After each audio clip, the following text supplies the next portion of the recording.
Hello, you're welcome to Midday Live from the News Hub here at Adesawe Kanda. My name is Efua Tieku. We're also live on DSTV channel 279 and of course all our social media platforms. Now, the headlines.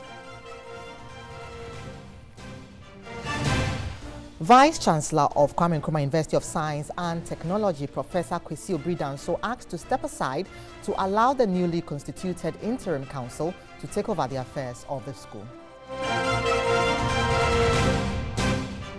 3 driver unions serve notice to increase transportation fares by 20%. And Lion Air Boeing 737 passenger plane with 188 people on board crashes into the sea shortly after taking off from the Indonesian capital, Jakarta.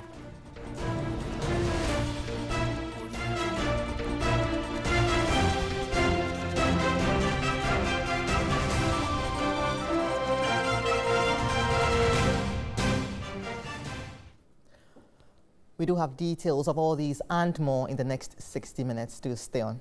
Now to our very first story. The National Council for Tertiary Education has asked the Vice-Chancellor of the Kwame Nkrumah University of Science and Technology, Professor Kwesi Obridanso, to step aside and allow the newly constituted interim council to take over the affairs of the school. The directive was conveyed to him today, Monday, October 29. The government has replaced the dissolved council with a 7-member interim council to look into the recent disturbances on campus, which resulted in the damaging of over 40 cars and 10 motorbikes. The interim council is chaired by Nana Ifa Apenting, paramount chief of the Bompata traditional area.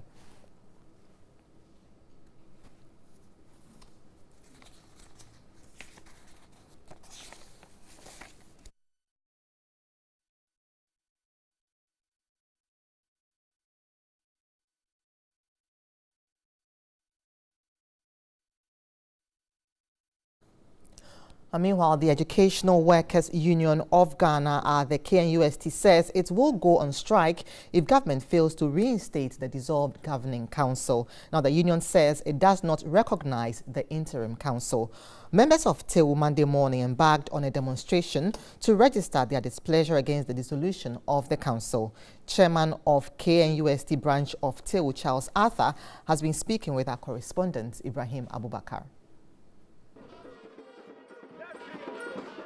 The KNUST UNPAS seems to not have come to an end despite government intervention. This morning, the KNUST branch of the Teachers and Educational Workers Union have also hit the street to protest against the dissolution of the governing board of council. I will be engaging with their chairman to find out what their concerns really are, because now we've heard that their representatives have been included in the new council. What really are your concerns this morning? Thank you very much, my brother. Our concern is that the dissolved council must be restored. That is our concern, to look at the incident that has occasioned. Does this mean you do not recognize the new council? Absolutely, we do not recognize the new council and therefore reject it, because Kwame Nkrumah University of Science and Technology, being one of the traditional universities that we have and being the only science and technology university that we have, it cannot be run with interim management committee. Yes. As a result of that, we are saying that even though the government is a bigger is having the bigger hand, we are saying that he should listen to us and restore the dissolved council, because we think that the dissolved council has the capabilities with the art and statute that we have, which students are also included on the council, to deal with the situation that has occasioned. And the information we had was that the Ministry of Education has included your rep on the new council. Thank you very much. It's not a matter of TEU inclusion in the new council. That's not the matter. The matter is that we have a council already existing, a mandated and constitutional council. Why is it that it should go at the time that it's coming to resolve an issue and bring in another one, which is an interim? So TEU is saying that once we are part of the dissolved one, that one has the capability of resolving the issue. As a result of that, the interim, my brother, let's look at the structure of the interim. Yes. Look at it. The Vice Chancellor himself is not a member of it. The Pro Vice Chancellor, being Professor Rita Akosia, Dixon, he has never attended council meeting before. This is the first time that she's going to attend council meeting. So if government has made a mistake in putting her there to represent the university management, it's completely wrong, because she may not understand the tenant of the governance of the university, and therefore that council, whatever that they are going to be achieved, will be wrong. If the old council is not restored, what are you doing? Then what we will be doing is what you have seen us doing now. We will not go anywhere. No, we will keep on meeting until and unless that council is restored. Have you also declared a strike action? It's what we are doing now. It is what we are doing now. That's it. Ours is general meeting. We need to every day inform our members exactly what is going on. So in our case, every day morning we will come here, assemble, and they listen to the leaders. Okay, thank you very much. That was the chairman of the UKNUST, Mr. Charles Atta. Well, all he's saying is that until the old council is restored, they will be coming here every morning to protest against the dissolution of the council, meaning they will not be working until the old council is restored. Ibrahim Abubakar, KNUST, TV3.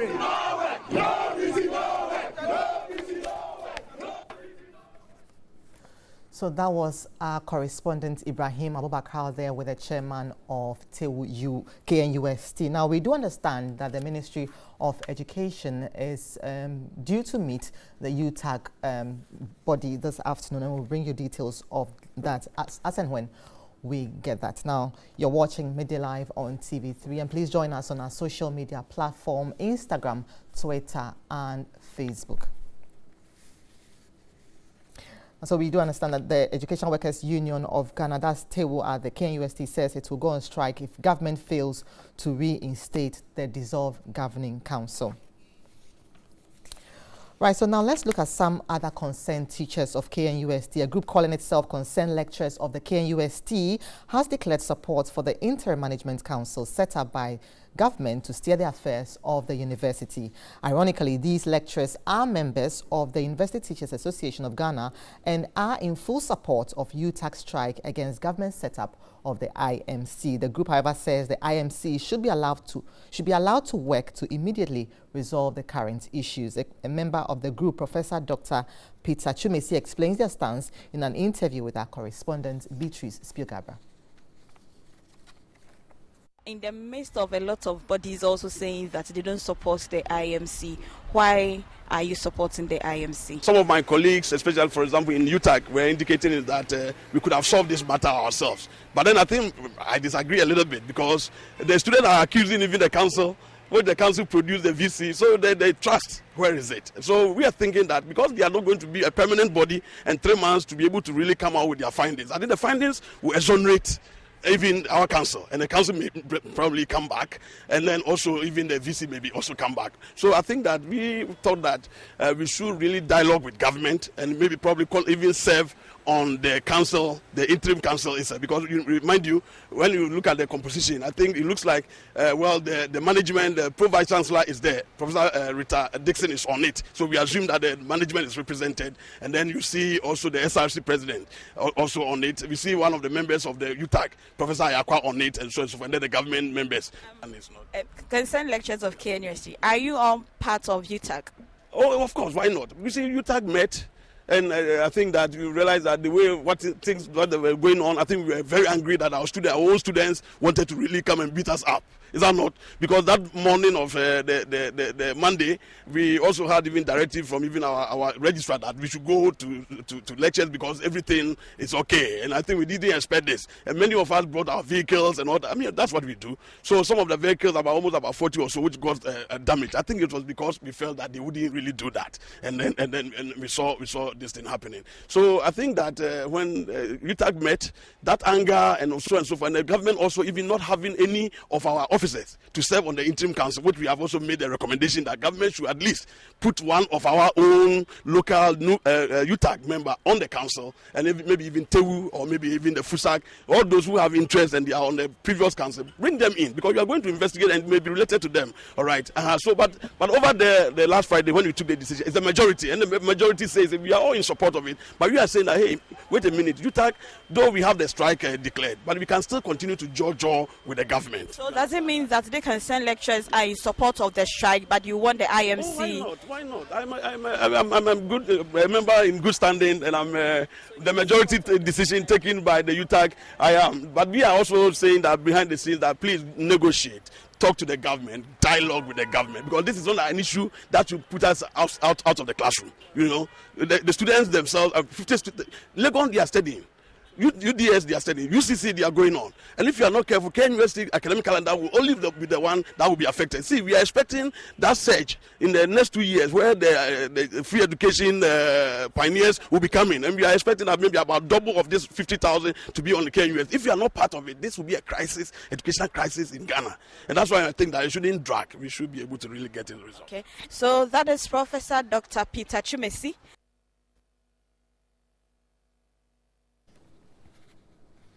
Now let's still stay on education, but this time at the basic level, because inadequate number of teachers at the Kitari DA Primary School in the Midday district of the Northern Region is impacting negatively on academic performance. Stanley Nibleo reports the school has only one trained teacher handling all 6 classes. Established more than 3 decades ago as a public learning institution, the Kitari Basic School has provided tuition to more than 10,000 pupils. Currently, the school has a total enrollment of 867, but teaching and learning is poor due to lack of teachers. Previously, 2 trained teachers were in charge of all 6 classes, but one has been transferred, leaving only one to handle classes 1 to 6. This has persisted for years, affecting academic performance. A teacher, Francis Kuma, accused the Midday District Education Directorate for the high teacher deficit in the school. Few teachers who are here are transferred. And if they are transferring them, they should replace them too. But they take them without replacing. He said senior high school graduates are being engaged to voluntarily assist in teaching. They are not skilled. They are just teaching raw. But what I did was that I have to take them through in-service training. We had to prepare lesson notes and some of the teaching methods that they could use. I took them through. We were told most national service personnel posted to the school to teach often refuse owing to lack of accommodation. The situation, coupled with lack of teaching and learning materials, have compounded their plight. But the district chief executive for Midday, Emmanuel Atta Tatablata, assures school authorities of his outfit's intervention. Kitari's issue, I am much aware of it, and we are working to resolve those matters in Kitari. How soon? Oh, when I say very soon, I'm not trying to use the Bible soon. I mean very soon. It will not take us more than 1 month, and that problem will be fixed. The constant poor performance of government schools compelled a resident to establish the Kitari Winners Academy, but that also is struggling to survive, as pupils often have to bring their own chairs from home to sit on. The kind of chair one brings determines the financial strength of the parents. Proprietor of the school, Mark Mensah, who expressed worry about the dwindling quality education in the district, attributed the trend to lack of will on the part of key stakeholders. And when teachers come actually to this place, most of them don't stay. They are not regular. That one must be. So it makes teaching a bit difficult. The Kitari Winners Academy also provides education to people in the Nkwanta South district, but pupils from Nkwanta South are compelled to cross the Oti River on a weak canoe to school each day.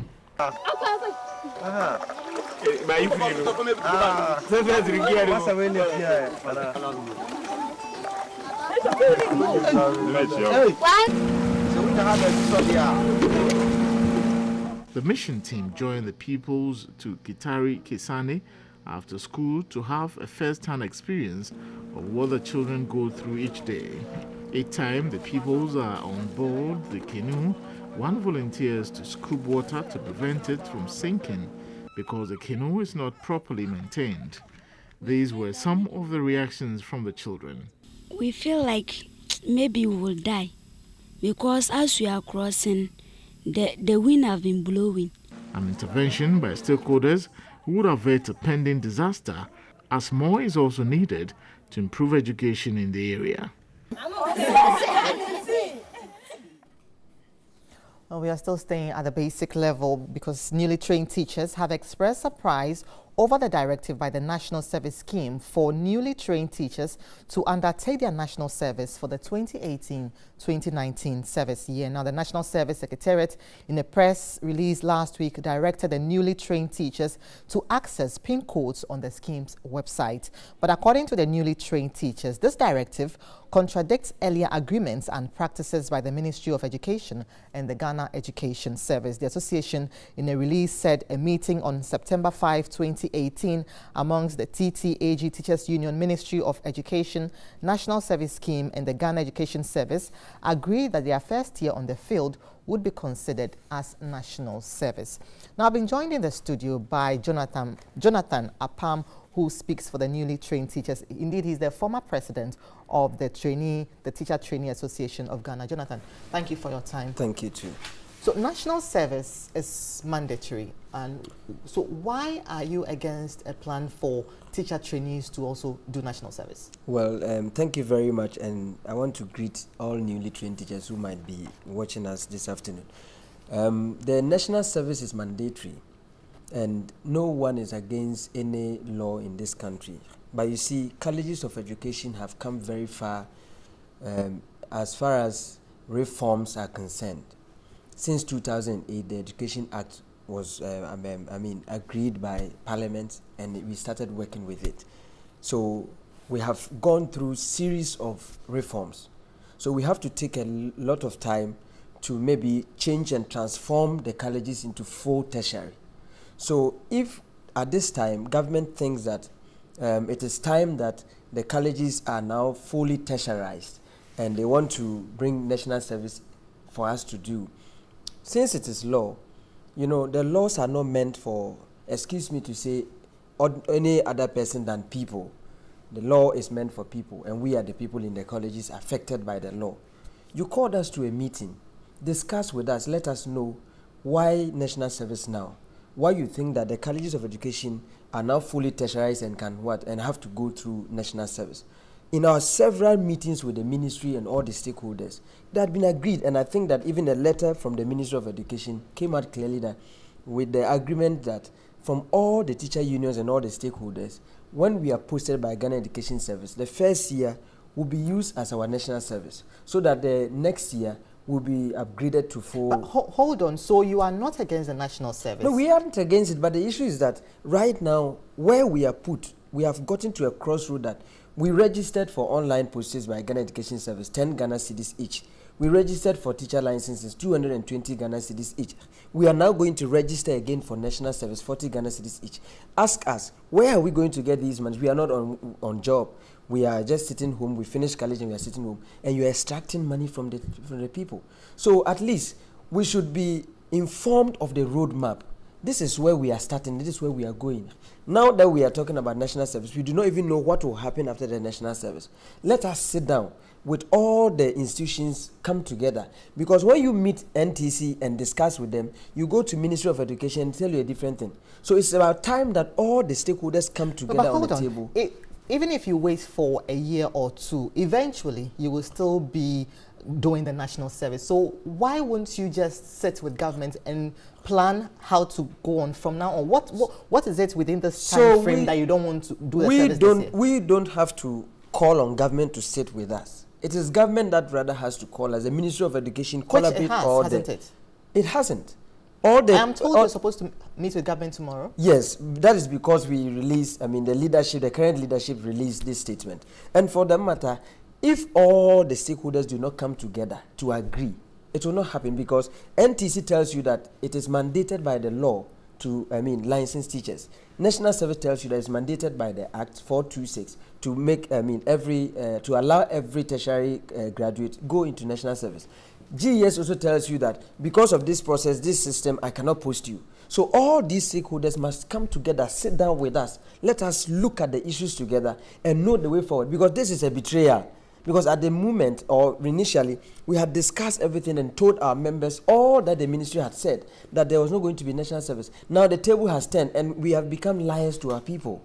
And people are insulting us because they believe or they think that we stood behind the ministry and told them lies.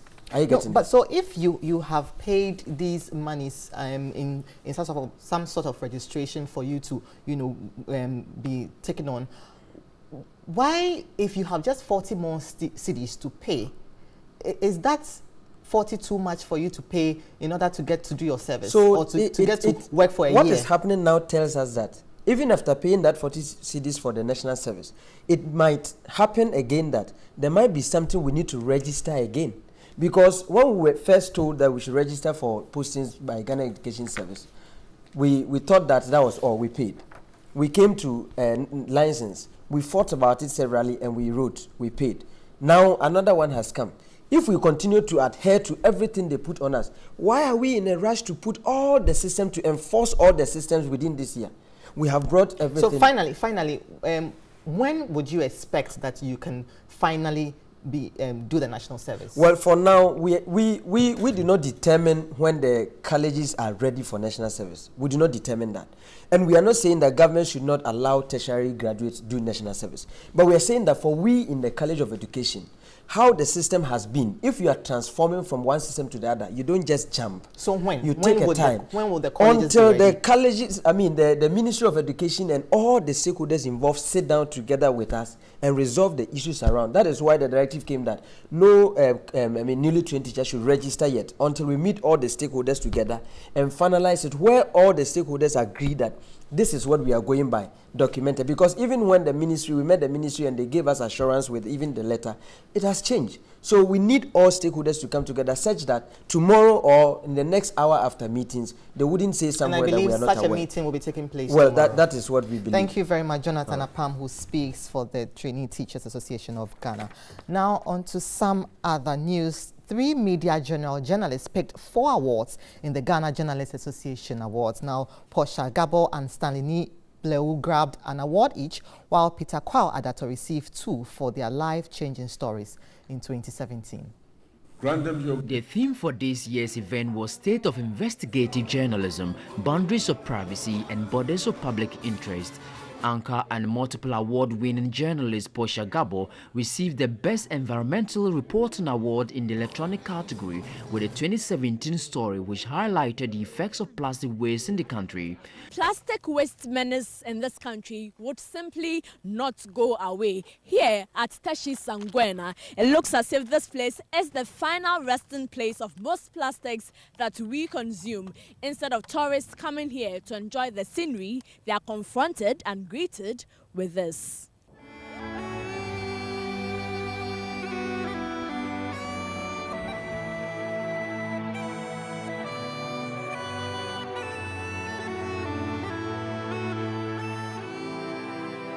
For his story on commercial sex workers at the Kwame Nkrumah interchange in Accra, which got city authorities to act, Stanley Nibleu was adjudged the Best Investigative Journalist for 2017.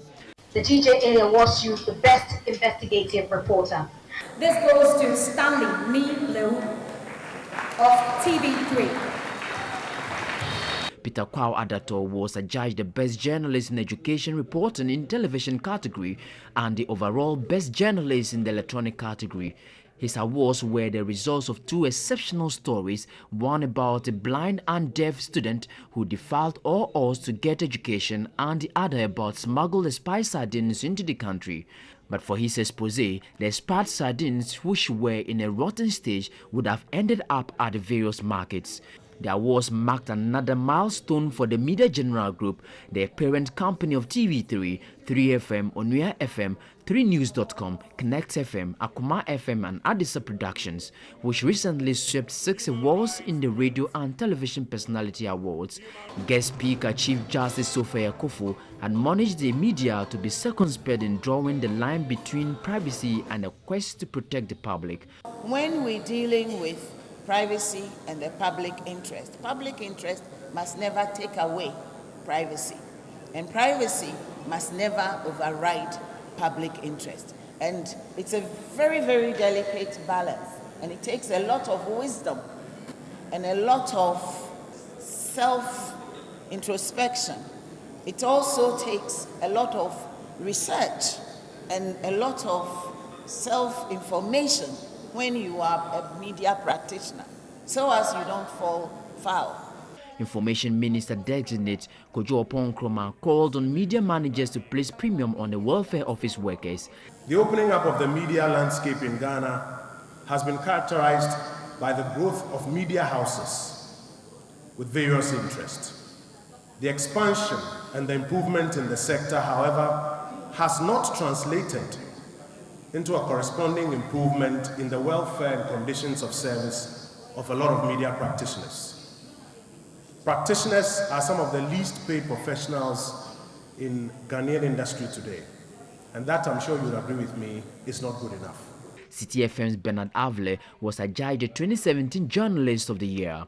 More than 30 journalists were awarded at the event, while persons who contributed to the growth of the media industry were offered honorary membership of the Ghana Journalists Association.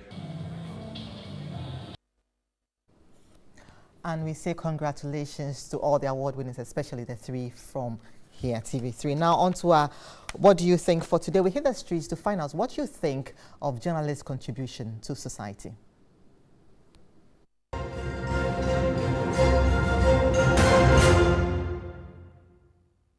The 23rd Ghana Journalist Awards was held on Saturday. Now, 36 journalists in total walked away with awards in different categories. Today on What Do You Think, we're asking Ghanaians what they think about the state of journalism in Ghana. Your work, it needs a lot of research. Some of your people, when they hear this story, instead of them to go into deep, like what happened last week, right? Last week, Sunday. He's coming in and just visit in-law. A lot of sudden just came out that he was sick and rise to 37. Instead of your people to go into details and they just come out with false distance. So it did much of improvement, you know. So we have some kind of journalism where attention is always given to politicians. Issues that are being discussed, maybe issues come out, then you go call some politicians to come and talk about that issue. If you look at their backgrounds, they don't even have any capacity, especially maybe an issue on the economy. Then you go and bring a representative of the MPP, a representative of NDC, who don't have any, what they call it, specialities in that area. Then they come and then they make the whole thing political, and the whole system becomes what? Murkier. As a matter of fact, this time when a reportage is being given, I find it very difficult to follow who is saying the truth. Because whatever is being put there, before you even listen to them, you know what the NDC will say and what the MPP will say, and the core issue is left unattended to. So I think journalists will have to do something in that direction. Let's be very specific. Where do we need the people in academia? Where do we need people from the health sector? Where do we need security experts? Then we'll be able to follow you guys. You cannot actually underrate the work of the journalists in our modern day democratic dispensation. But I'll also be swift to say that sometimes some of them don't report what they see on the ground. A typical example is the impasse that occurred at the KNUST about a week ago. What we saw, of course, I've been around there, and what I saw the journalists report on TV and actually what was happening on the ground, you could see that it didn't tally. On the average, I would say that it's 50-50. We nipa ehde bit my mistake. Nti yenu no bi nso ye hu se mfomso aba mu nso nka mo kirasem. Edwumadi amudi na omam hana eso nipa eboa.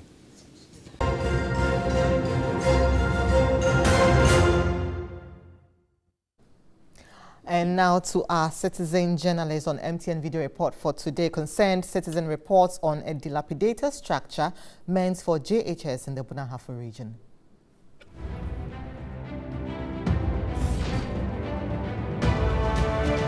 Ghanaians to take a look at this particular structure, which is meant for a junior high school. We are amazed to see a structure like this, where students are learning to write the same exam with people in Accra, people in Kumasi. When it's raining, you feel uncomfortable. Talking about when wind is blowing, a lot of noise, to an extent that the teacher find it very difficult to talk for the students to hear. We are pleading to the authorities that they should come and do something that help us.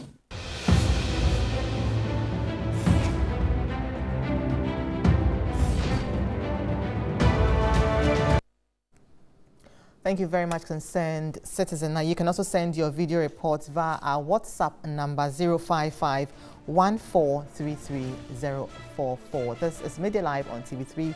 Don't go away. We'll be back with more in business.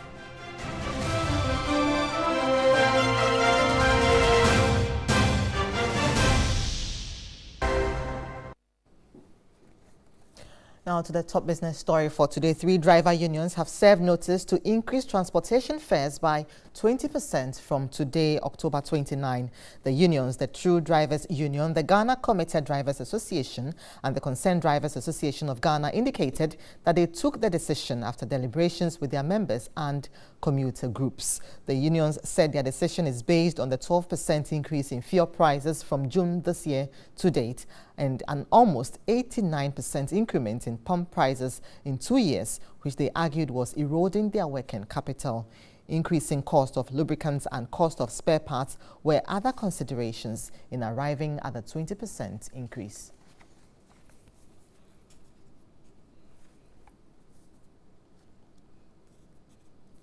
Now, oil prices dipped on Monday as sentiment remained cautious after a plunge in financial markets last week triggered worries that global growth may be slowing. Front-month Brent crude oil futures were at $77.56 a barrel, 6 cents below their last close. There's more in the following report.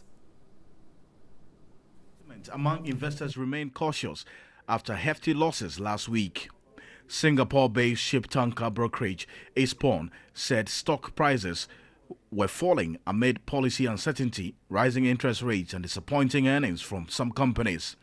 On the supply side, however, oil markets remain tense ahead of the looming U.S. sanctions against Iran's crude exports, which are set to start next week and are expected to tighten supply, especially to Asia, which takes most of Iran's shipments. The tight market in Asia is visible in the low amount of unsold crude oil stored on tankers on waters around Singapore and southern Malaysia, the region's main oil trading and storage hub. In North America, however, there is no oil shortage as U.S. crude oil production has increased by almost a third since mid-2016 to around 11 million barrels per day. Production is set to rise further. U.S. drillers added 2 oil rigs, bringing the total count to 875, the highest level since March 2015. More than half of all U.S. oil rigs are in the Permian Basin in West Texas and eastern New Mexico, the country's biggest shale oil formation.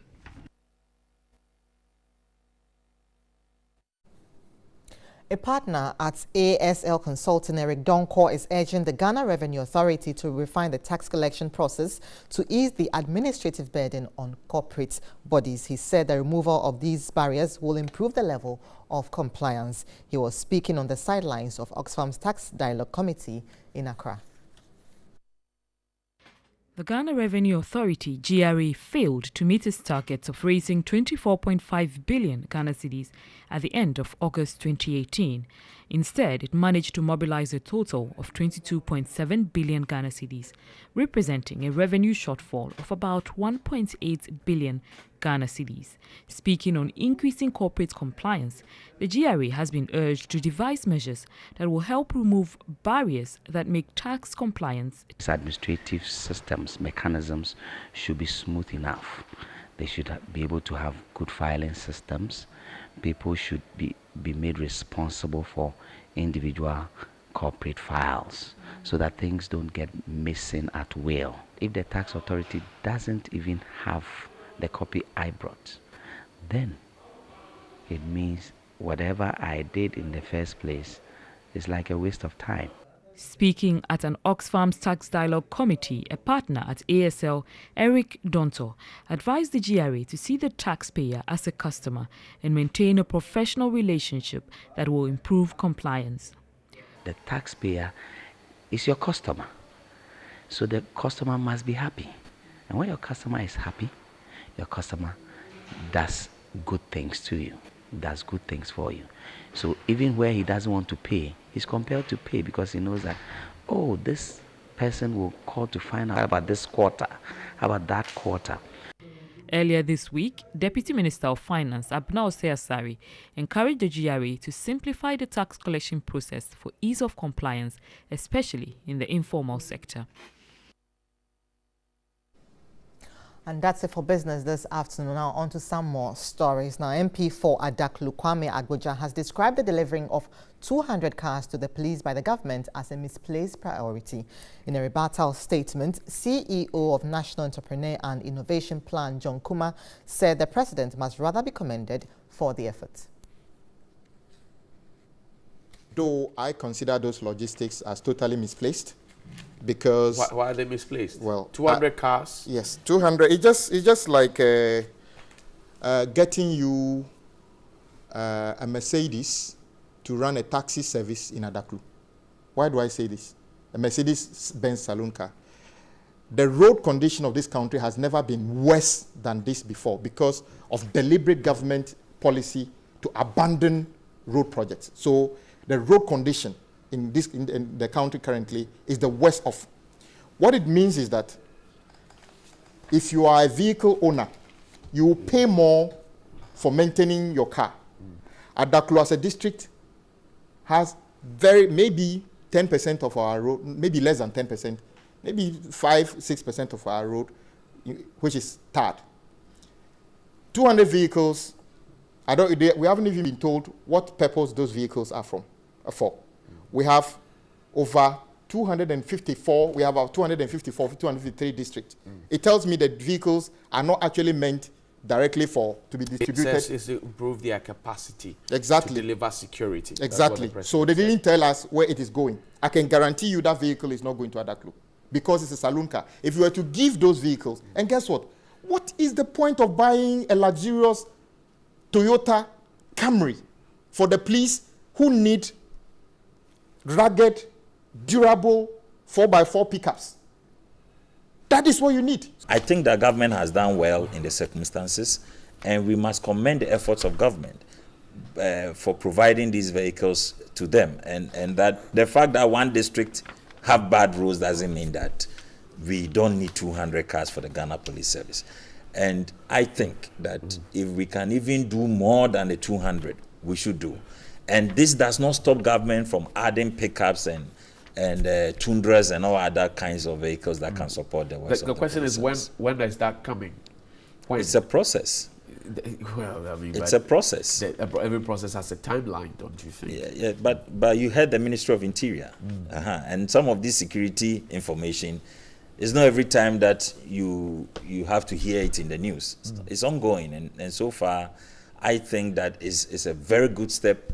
And it's not the end. We will continue to make sure that the necessary logistics and resources that the police service require are given to them.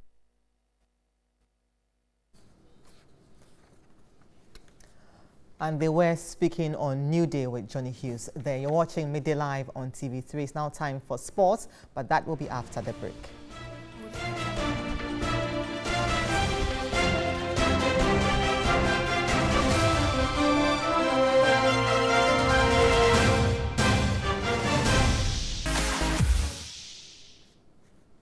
And the hopes of GMB's Western Region rep and native of Seshiri Adepa was dashed as she got evicted on Sunday night. Her eviction leaves 7 contestants to battle for the coveted GMB crown and all the goodies that come with it. Abena from the Eastern Region was crowned the star performer for week 6.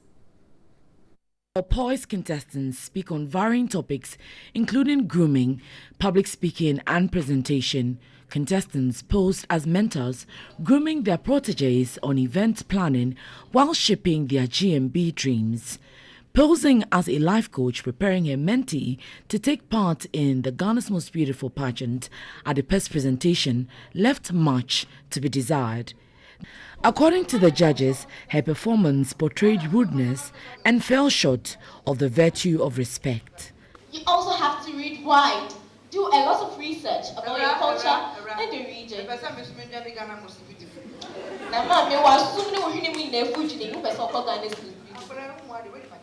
The life coach used unpalatable words to describe the elderly person, a move that received outright condemnation from both judges. The 21-year-old was evicted, bringing to 3 the number of evictees. Though unpleasant, Adepa took the news in good faith. I believe I joined this journey, and it was a journey of uncertainty. Nobody knows the outcome. So it can even be someone who nobody expects to win is going to win. So I just accept it in good faith. She hopes to pick up the pieces. Although it's very sad and it's something I least expected, because I believe I was always putting up my best. But it's here, and it's not the end of the world for me. Yes, it's very sad, but I have to cope with it. So I'm trying to pick back the pieces of my life, and then definitely I'll build a castle out of it. And trust me, this eviction is sort of a motivation to me. I'll make sure I do very well to show people that this is not all I'm about. I can do better. Adepa wished the 7 remaining contestants the best of luck. Okay, I'll tell them to put up their best, and then whoever wins has my support. In fact, I'm supporting all of them. I'm very proud of them. I wish them all the best, and also congrats for escaping today's eviction. Eastern Regional Rep Abena grabbed a brace on the night, star performer and the most eloquent performer. Born Naomi Obeng, the native of Kufodua, Jumapo, owes her success to hard work. To have 2 awards on the same day. But I'm so happy, not because I did well, but because I had an amazing child. She made my work so easy, and it turned out to be so perfect. She urged Adepa to be strong and give life after GMB the best shot. She should stay strong, focus, and she should forget the past and focus on her future. Thank you very much. And that'll be all for Midday Live for today. But before we go, let's look at the top stories once more. Our Vice Chancellor of Kwame Nkrumah University of Science and Technology, Professor Kwesi Obridanso, asked to step aside to allow the newly constituted interim council to take over the affairs of the school.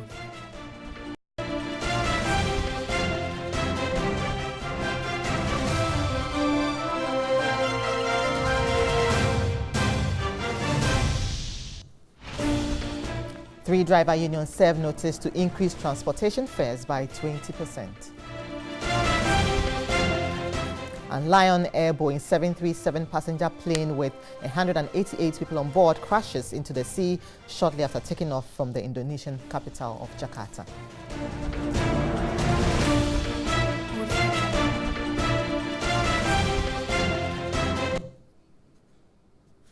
My name is Efua Tieku. Good afternoon.